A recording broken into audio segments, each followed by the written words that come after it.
Drunk Tank Podcast.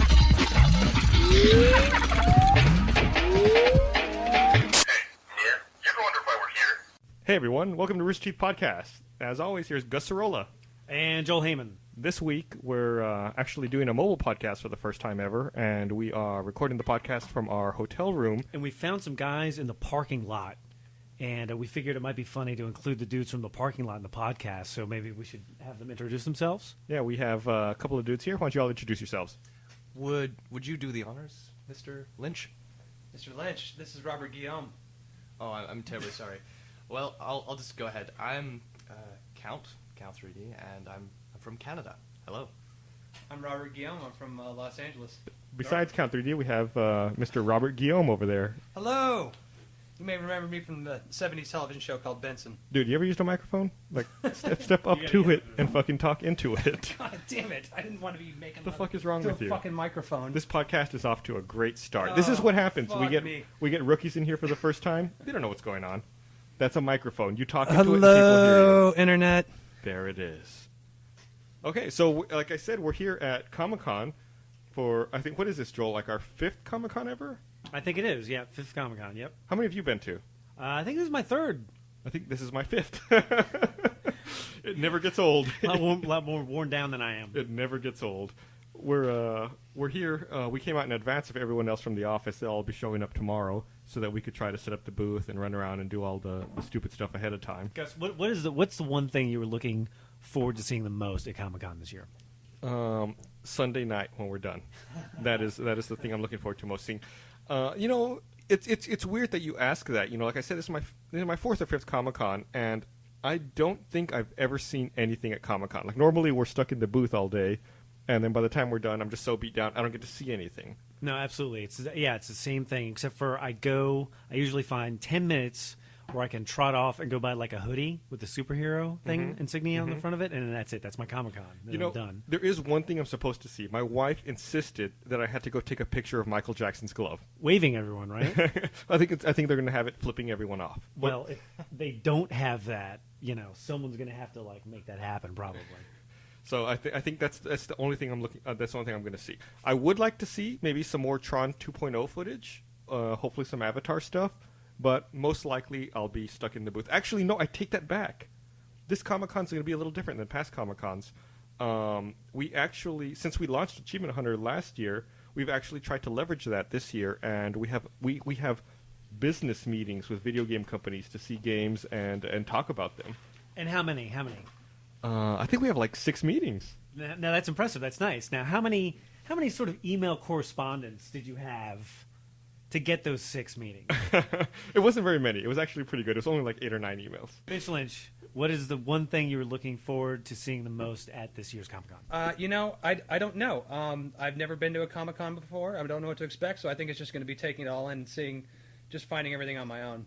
What about you, Count 3D? What are you looking forward to seeing most? 2 words. New moon. That's all I have to say. Is that a Twilight thing? What is that?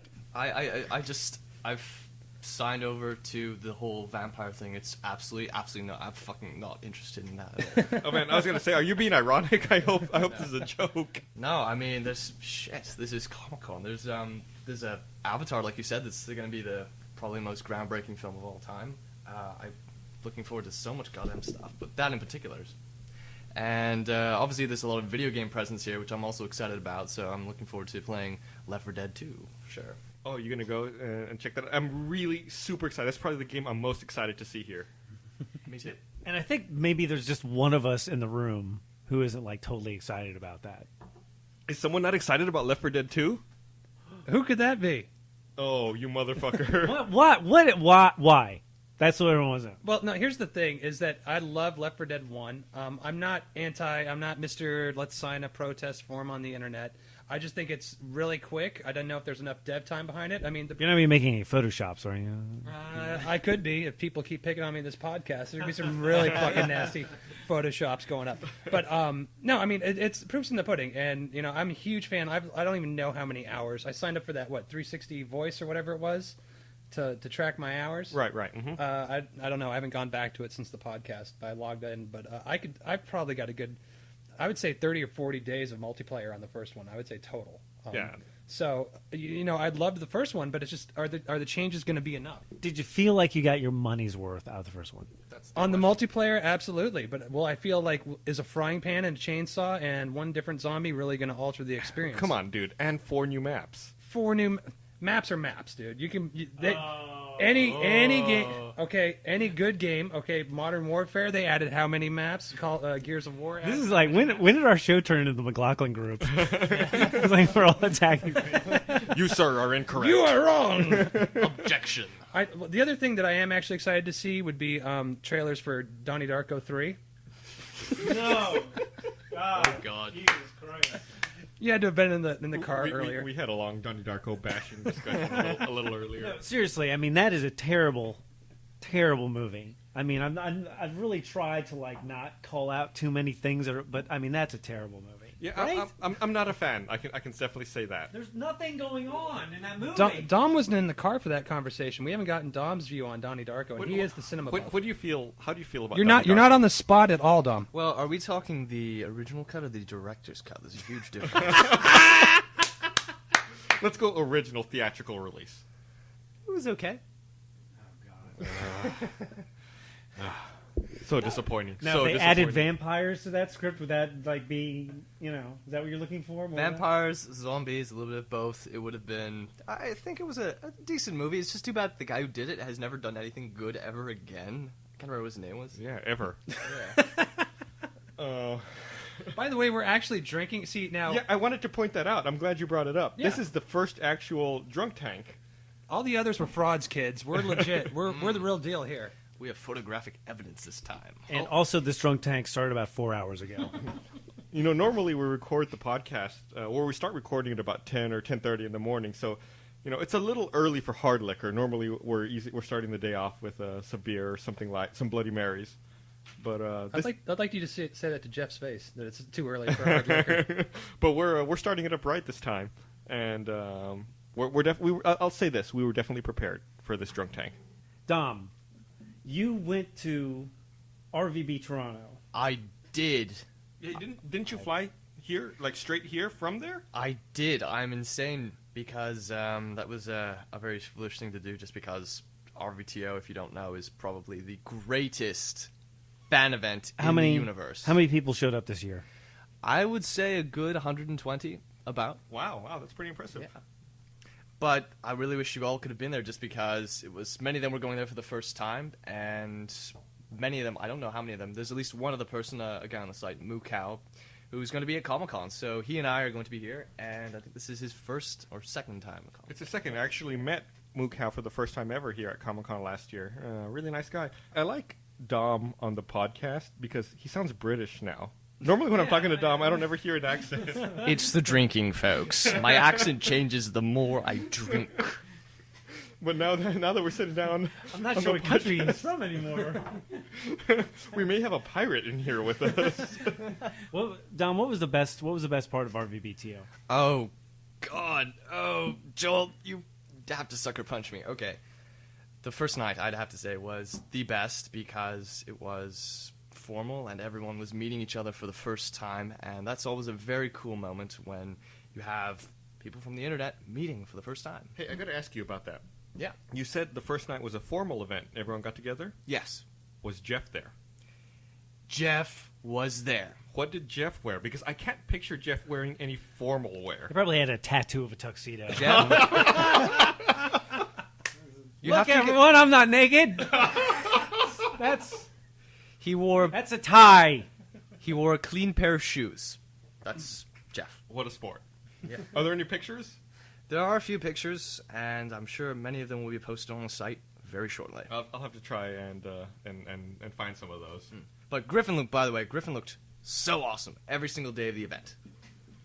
I heard like a bunch of people got married or something. Yes, a good friend of mine, actually, who I knew these kids before they even met each other. They met each other at the second RVBTO 3 years ago. How long have you known them? I've known them for 3 years. But I used to go to university with one of them, so Ryan. And are you close? Yeah, I'm friends? Close? good friends with them. Yeah, I used to drive down to the States to hang out with them. But So, anyway, Yeah, they got married, or I should say they got engaged, which was very cool in front of hundreds of people to say, pop. I mean, that does sound pretty cool, Yeah. I mean, but the funny thing is that I asked you like 10 minutes ago, like what the best thing about RVBTO was, and like your answer was, "Oh, we had a party first night." I've known these guys for 3 years. One of my best friends. But like, You said you sucker punched him, so Totally getting called out. calling them out. No, there's a difference between best and most Super, memorable. like the super. I knew. Ryan and Britt, you're always second in Dom's heart. Yeah, what's going on with that? What's going on with that? Finch, The McLaughlin group has turned on Dom now. The spotlight's off. Point, Finch. counterpoint, the best event in RVBTO. I hate you all. This is what happens when you mix alcohol and podcasting. The lesson is just like if you're friends with Dom and you're gonna get married, like do something just like don't propose, or because he doesn't care. He doesn't care. I love you, Ryan and Britta. Please don't hate me. That's all. Did they meet on the site? That's correct. They met at RBTO. That's awesome. Wow, that's crazy. So we could say like Rooster Teeth, helping nerds hook up since 2003. We should get like a percentage of their earnings or something, or the a children. kid. We should percent have of the children. we should have some slave labor by this point. Second born. Yes, I think that sounds totally reasonable. I mean, No, seriously. there are a ton of people I think who have met, got married, divorced, and remarried all on the site. There's got it. Well, we don't want anything to do with the divorce. We don't want. No, I mean, if they're already splitting half their money, what's another 10% on top of that? I mean, just coming our way. I'm just saying. Right. Our RT alimony. Right. Yeah, our tiamony. Check your terms of use, folks. It was in there. You agreed. You agreed. You signed up for an account. You owe us. We're due and we're collecting. That's got to be at least 20 marriages, right? No, I think that's easily 20 marriages, if not more. Yeah, that's crazy, dude. Yeah, it's unbelievable. We're definitely helping people get married that should have no business dating. And I'm just getting. Come on, can I get a laugh or something? I'm What getting- the fuck? What the fuck? Well, Matt and Bernie met on the site, right, before they got married. That's right. That's right. Thank you. That's right. Robert Guillaume is now on a second drink in the room. We had previous drinks at a restaurant where Joel had the most disgusting. Joel Life ate a raw. form of Joel a Joel appetizer. ate a raw fish at dinner tonight, didn't you, Joel? I did. It was fantastic. You didn't listen to me. We ate at this restaurant called the Yard House, which I always wanted to eat at when we come to San Diego because they have the best pot pie and the best mac and cheese in the world. And I told everyone that. So what does Joel do? He orders a fucking raw fish. How was the raw fish, Joel? Was it as good as a pot pie and as good as mac and cheese? I don't think so. It was a raw fish with guacamole on top. Why did the group turn on me now? It's a McLaughlin group. It's your turn. Why is it my turn? You're under the magnifying glass now, bitch. Let's go back to talking about the video games. What the hell? Which one of the 6 meetings? Well, I changed subjects on you. See how I do that? No, This it's- will be Like released that. post, if right? you don't So point we can- if you don't point it out, it's a lot smoother. I can tell you that right now. Okay. Of the 6 meetings, like what's the one you're looking forward to the most? Like what are they? Different video games? Yeah, it's a bunch of different video games and publishers and developers. I'm looking forward to all of them actually because we've never actually sat down and done anything like this where we talk to developers and record it and try to produce something from it. I don't know if we'll actually produce anything. Obviously I'm looking forward to Left 4 Dead 2. Beyond that, I'm not really sure what else we're looking at that I'm like super excited about. I'm really excited to get hands-on with DC Universe Online, just because there's a lot of story behind that. And actually, I'm going to go off on a tangent here, They Joel. were on the plane with us. They were on the plane with I us. stole your thunder. We sat next to, or in the middle of, a bunch of people from Sony Online who were flying out here to set up the DC Universe Online demo for Comic-Con. And at one point, right after takeoff, the guy sitting next to me, I was sitting in the middle seat. The guy sitting next to me turned to me and goes, he saw I was reading a video game magazine. He goes, "Oh, you're reading a video game magazine, huh?" And he was reading PC Gamer or something. He goes, "You're reading a video game magazine, huh?" And I go, yeah. He goes, "Not many people reading those, huh?" And I was like, "On this flight, I bet there's a ton." And he goes, "Oh, yeah." From the second I stepped out of my car under the shuttle, it was all Comic-Con people. Yeah, he laughed. He's like, "You going out for Comic-Con then, I take it?" I was like, "Yeah." He goes, "Oh, yeah, us too." And I was like, "Yeah, I'm going there for work." He goes, "Who do you work for?" And I go, "Oh, I work with Rooster Teeth. We do this and that. We make Red vs. Blue." He goes, "Oh, yeah, the Red vs. Blue." And he started yelling to all of his coworkers around the plane that he was sitting next to the Red vs. Blue guys, which was terribly embarrassing. Are you sure he was just saying, "No, this guy isn't a terrorist"? Really?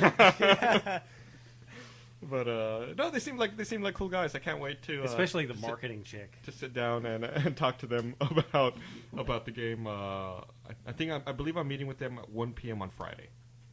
Oh, you're meeting. So wait.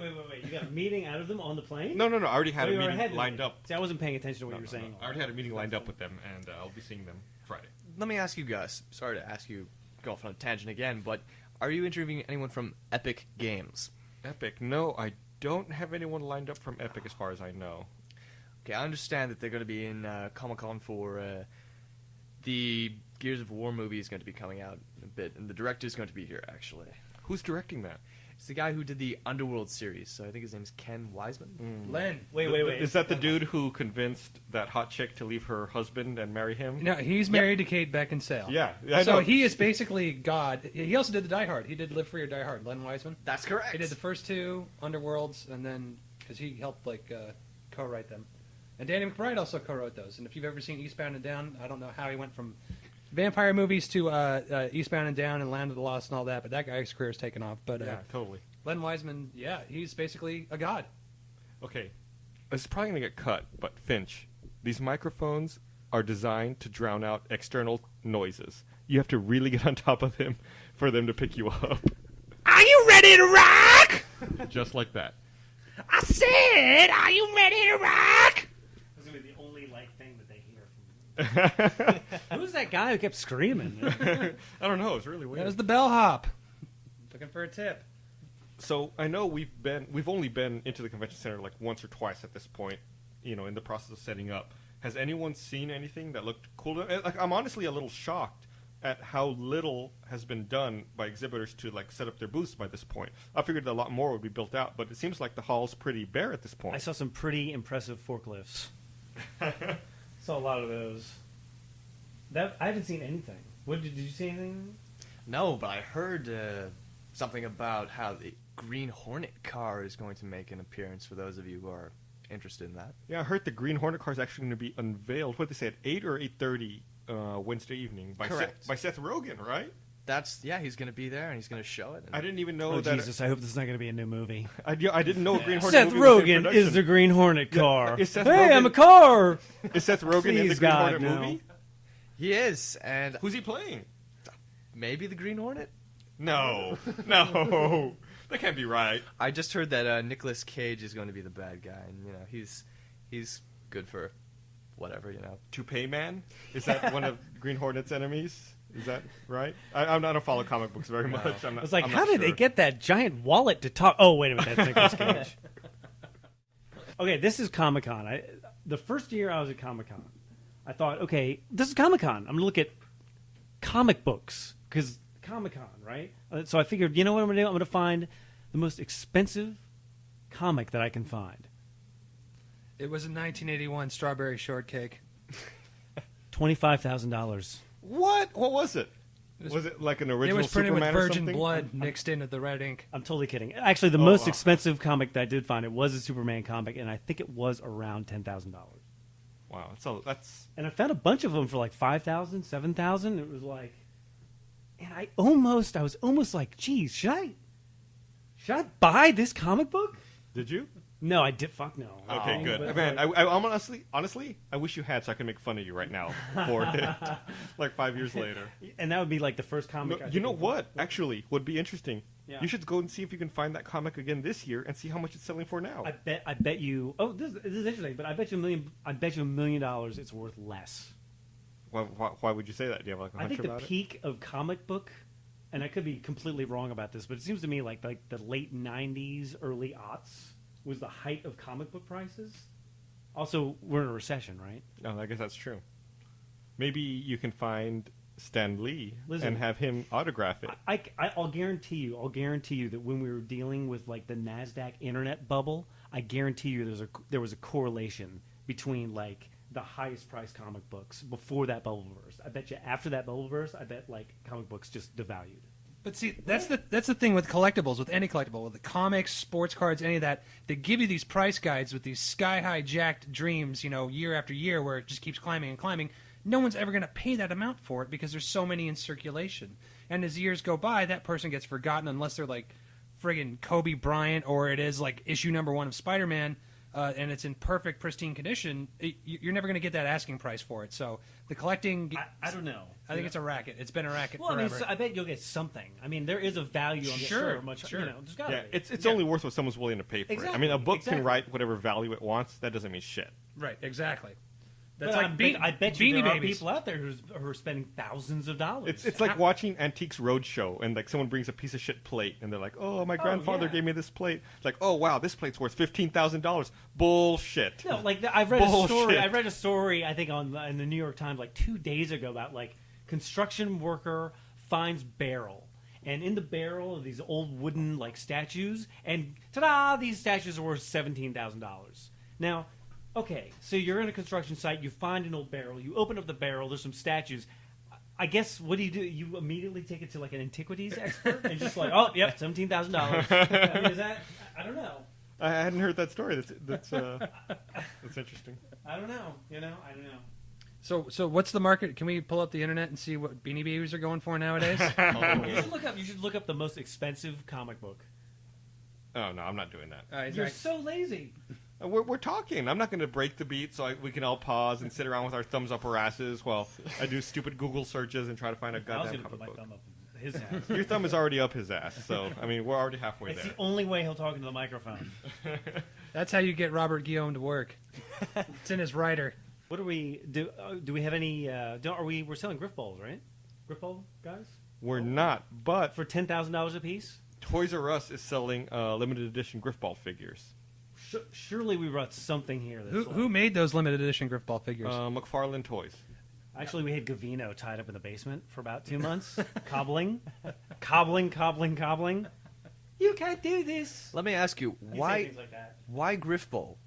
I think probably because it's like identifiable. It doesn't look, or people have an association with it, and it's not just a weirdly colored Spartan. I guess maybe Griffball shows up in the Bungie playlist every now and then, and people might be more familiar with Griffball than, say, like a red versus blue character, which might just be... And they already sell, generic red and blue Spartans. So does Jeff, wear a tiara around the office because this happened?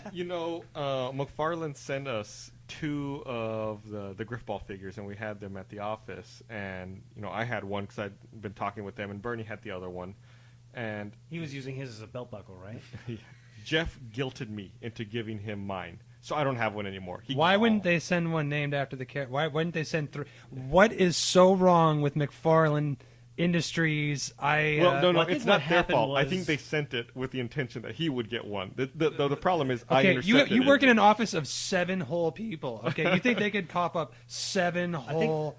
I'm not going to Griffball talk shit about them. They're making Griffball I think figures, the problem. dude. I think the problem was that for a long time we were working on a McFarlane action figure, and that turned out to be a disaster. So. Oh my goodness! So, you asked what video game meetings I'm excited about and what I'm looking forward to this week. And actually, I just remembered that I have a meeting with to see Splinter Cell Conviction on Friday, I believe. Sweet. And it's going to be like a whole event. Like they're gonna. Now, have you done your homework? Have you come up with questions, deep, meaningful questions to ask them to be like, wow? Well, it. Yes and no.